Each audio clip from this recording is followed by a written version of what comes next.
excited to present to you the first edition of Ladies in a Room.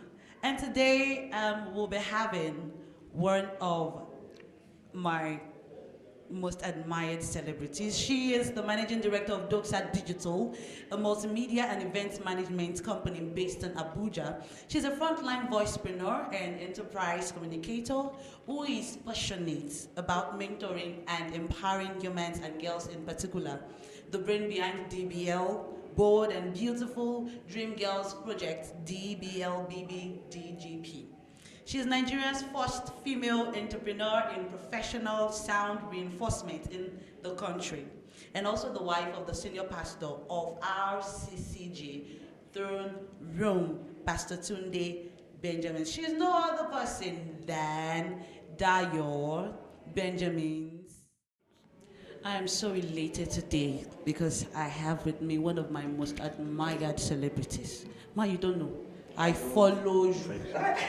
I follow you, man. It's such an experiential thing. I think people like, I don't know, and over again and again. I'm so blessed when they tell me, I follow you, or the best one ever is when they say, you spoke a word into my life. You said something either on TV or there was a direct meeting, and or something I said at an event. And it could be 7 years, 10 years. I have as far as 11 years. Even if I'm older than that, people say, and what you said changed my life. I just love the way you carry yourself. As in, number one thing that attracted me to you.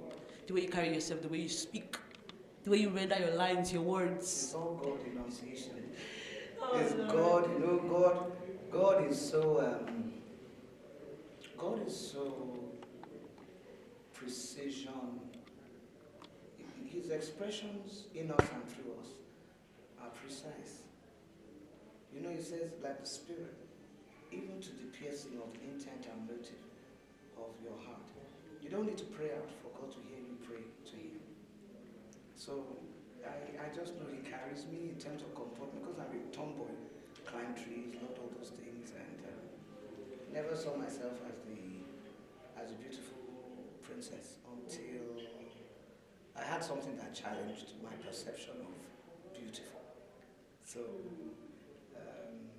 I grew up believing I was ugly, and I believed it, and I became ugly to myself. So I was struggling to get approval as quote unquote a beautiful,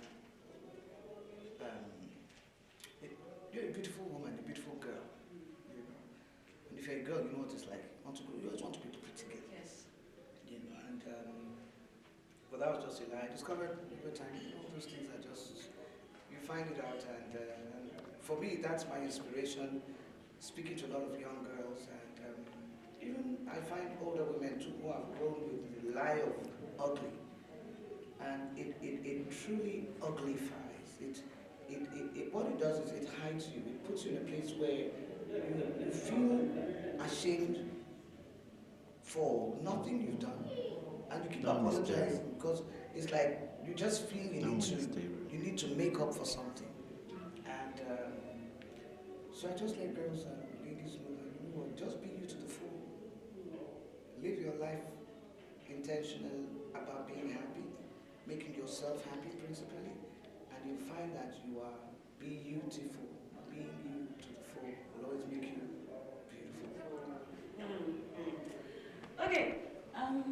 Ma, how have you been able to manage being an African woman, pastor's wife, and a celebrity?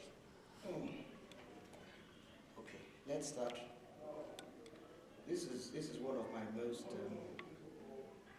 regularly and commonly asked questions, and I say it sincerely. I don't manage. I've learned not to manage. I've learned to be full in every expression that I give because I am God-centered, God-focused, God-delivered. That's how I embraced Christ and came to a place of freedom, liberty from the social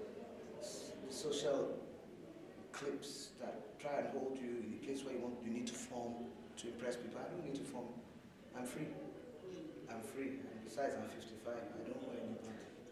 You know, well, let me just put it this way. I've just learned that you don't manage. Life is not to be managed. Life is to be lived. Even Christ says the more abundant life. It's a prayer you pray. Not just that you might live, but that you might have the more abundant life expression in your everyday life. Don't make it something that happens only on birthdays, or when people are around, or when you want to impress people, or when you're in front of the camera. For me, life is a camera every day. I look at the mirror and I cameraize myself. You understand what I'm trying to say? I'm in my spotlight. And I make sure my spotlight is light, it's the Father's light. I use it to speak to my heart, to my spirit, to my mind, because emotional health is critical to all health. And at the center of all emotional health, particularly for women, is your happy health. If you're not happy, it doesn't matter what the doctor is treating you for, with how many doses you take of anything. If your dose of happy is not right today, you will not be able to keep the doctor away. So it's not in an apple, it's in your intentional happiness. And for women, this is critical to know and embrace early. So I don't just wait till women are mature. I tell them from babyhood, you're beautiful, you're this, you know, I keep speaking it. And you know, it's something, so I've learned not to manage. Let me put it that way, I used to manage. When you manage, you will end up damaging some things. Don't manage. Life is to be lived fully, but with full responsibility. So don't just think life to be lived is just to be lived wild and I do my own thing, my own way. I don't do my own thing my own way. I do my own thing God's way. And that places me under restraint. It also teaches me submission in the place of respecting my husband. People who look up to me and hold me in a place of leadership, modelship, maternal reference, called me mama, talking about being a pastor's wife. I said, you know, it's not about being a pastor's wife, it's just about being Dayo. That's the other thing I want to point out. Celebrity pastor's wife, all those things have come out of being Dayo and engaging Dayo. There are many people who are celebrities, many people who are pastor's wife, but are not living the kind of life I live. They're not giving life the expression I give. So it's not about the title or the vocation or the platform. You can have as many followers as you want on Facebook, Instagram, or whatever social media platforms. And meanwhile, if you're not following God, then you're not fulfilling life, destiny, and the expression of the fullness. The joie de vivre is from, the joy of living is from the joy giver. And I have learned to engage the joy giver.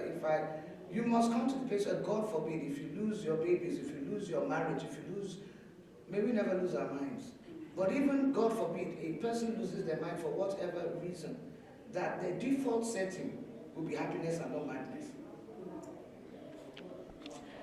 Yes, Ma, there are loads of women that have dreams and vision in their husband's house. But they can't, shine because of their husband's mentality that, okay, women are for the inner room and the kitchen. Ma, these women, how can they be able to come out? Well, I love what you said about the mentality. First and foremost, it's not about a woman who's married. Women who are not married also have significant challenges living the life of their dreams. Mature singles, divorcees, separated, mixed girls waiting to be married and just never married, missed opportunities early because they felt they had all the time and they had all the choices.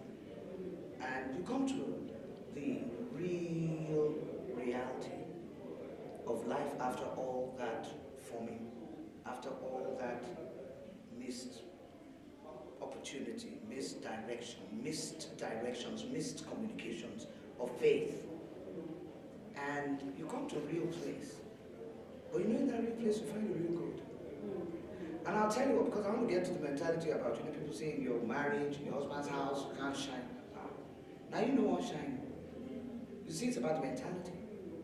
If you're waiting for your husband to become the definition of your happy and the definition of living your dream, then you're going to keep missing the opportunity to break free. Breaking free, Abigail, is a classic reference, and I love her. She's my superhero hero woman in the Bible. She's my classic lady elect. You see, this was a girl of pedigree. She was married to Nabal because Nabal was the wealthiest man. You understand? Everybody knew he was a man who didn't have dignity, decency, or manners, but because he had money, they took, let us say, the fairest babe of that time and gave her to him. She was so well groomed, so well trained, that she didn't become a baby in the house. She didn't run back to her father's house. She found a life in the house of a man that even the Bible said was a fool. A horrible man to be married to. Like many men. Horrible to your wives, to their wives. But there she was. I don't even know that she prayed that God, one day you take me out. All she prayed was, God, help me live the next day in this house. Abigail never had a baby in Nabal's house.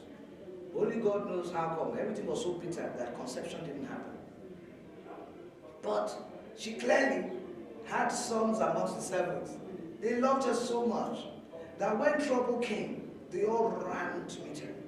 Mama, mama, mama, see what has happened. See what Oga has done. Okay, don't worry. Very quickly, she hastily put things together. She had learned to make all the things. She had perfect. She didn't become miserable and sit down and say, I don't have anything to do. She had her own sheep from which she took the land from which she took different things. She didn't go and steal from her husband. She had hers. So whatever it is, she had invested time and had created for herself her own economy. Which is why she could do such a quick turnaround. She wasn't waiting for Nabal to get something so she could prepare something for David. When she prepared everything, it was still hot. And off she went. And you could see she spoke to him, not the language of a woman begging, but the language of a woman with the spirit. She spoke and prophesied to David. David, who knows the voice of the spirit, was immediately arrested. She said, yes, you, king. Leave it to God. And the fruit she now said, and then she arranged her protocol. She said, of course I didn't bring it for you. I brought it for your voice. But the bread smells so good. Everything, the venison must have, everything she must have. As soon as she left, you just said, okay, eat it. After he tasted it, he said, this woman, hey, see this wicked man. This is the kind of woman I should marry. And he left. And God did what he did. Even afterwards, Abigail didn't go and abuse Nabal and say, look at you. The king came today, this, that. No, she waited. You won't read. Abigail arranged herself. Women, let's learn to arrange ourselves. Let's learn to arrange ourselves in our homes. I'm not saying there isn't stuff that doesn't challenge us. There will be down days. But that's why he says the strength shall be made perfect in our weakness. That's why he's so particular about the brokenhearted. That's why he speaks of the woman who is hurt. And he says, is there no balm in Gilead? He said, because of the hurt of my daughter, I am hurt. This is God speaking. So for us, we know, you must know that you have a very special place. Don't look at yourself and say, I made a mistake, I married wrong, I wasn't born again. All those things are what they are, but they are lies used to trap you in a place of misery and depression. If you just reset your mind with your personal joy, your gifts, your callings, your abilities, if you say you don't know anything, at least if you know how to read and write, start writing a journal. Something will start happening. Find a way to find where he allows you to breathe. If it's just in the kitchen, become so good at making your career and begin to give it out to people that it becomes something that begins to sustain people around you. They begin to ask you to make it for their family events and things like that. There is one thing you are doing that God was so blessed that your husband can't get in the way of it being a blessing for people and for you. And eventually it becomes a way of escape. Mentally. You see, it's a mentality. It's the mental frame of your pain that will make it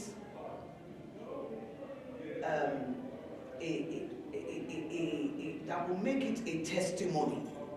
So that, and I'm speaking clearly from a place where I know. I'm not saying my husband treats me, but he doesn't. But clearly, if I'm like this, then I'm many things emotionally. My makeup is many things mentally. My persona. You know, so my husband is very, very level-headed. And then he had to become my husband. He trains me, he guides me, he disciplines me. He does. My husband does not indulge. If he indulges me, immediately he does it. He quickly locks it down. I can react and say, don't you know who I am? And people don't even appreciate it like people appreciate me outside. Every appreciation outside does not make up to one appreciation of my husband. I am not filled. Don't be filled as a lady. Don't be proud. See, find a way to make yourself happy. If, however, you are being abused physically, right? You are being assaulted, then you need to find a way to separate yourself from your household. I mean that sincerely. I mean it sincerely. And don't tell me I've got the children out there. If you are being beaten and your life is at risk, your children will meet you alive in the future of a life that you manage to separate yourself from and go and now begin to take root and build yourself up. Everybody needs that time. So I encourage you, married, unmarried, young, single, mature, single, divorced, widowed, however woman you are, you have it in you to make yourself happy. You have it in you to break free inside. Many women that you see outside doing everything, they're not free inside, so don't be deceived. Unless you are truly free within. Even though everybody sees you going out and doing things, you are not free. They are not free. Don't envy anyone you see moving around. Don't even envy me. What you will do when you see people like me, just trust God for your own. It's coming.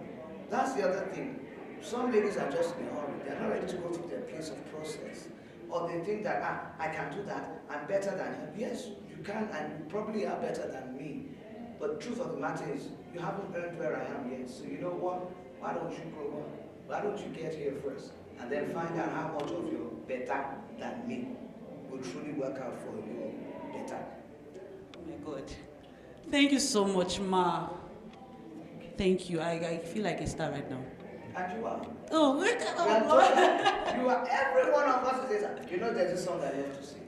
It says, you're a designer's original. You're one of a kind. What's going on? Dayo. Eh? Guess now. It's Dayo Olujuwon. Dayo Olujuwon. Yes. Dayo. You're created by the master with just one purpose in mind. To be a showcase of his glory for the whole world to see, and a reflection of his beauty, 5 stars, 7 stars, however many stars, for the whole world, no, and a reflection of his beauty as he shines through you and shines through me. We are designers original for the, you look into your camera, whole world to see. And that's how we're called Dayo. Which Dayo is yours? Olujuwon. I'm Aunty D. Yeah. So all Dayos, Oluwa sọ̀rọ̀ mi Dayo. Thank you so much, Ma. I'm so excited. Thank you so much, Ma, for giving me this opportunity to interview. Thank you, and I hope to meet with you more often. Yeah, most certainly. I'm sure that the God of Israel shall permit it. Yes. Thank you. Thank you.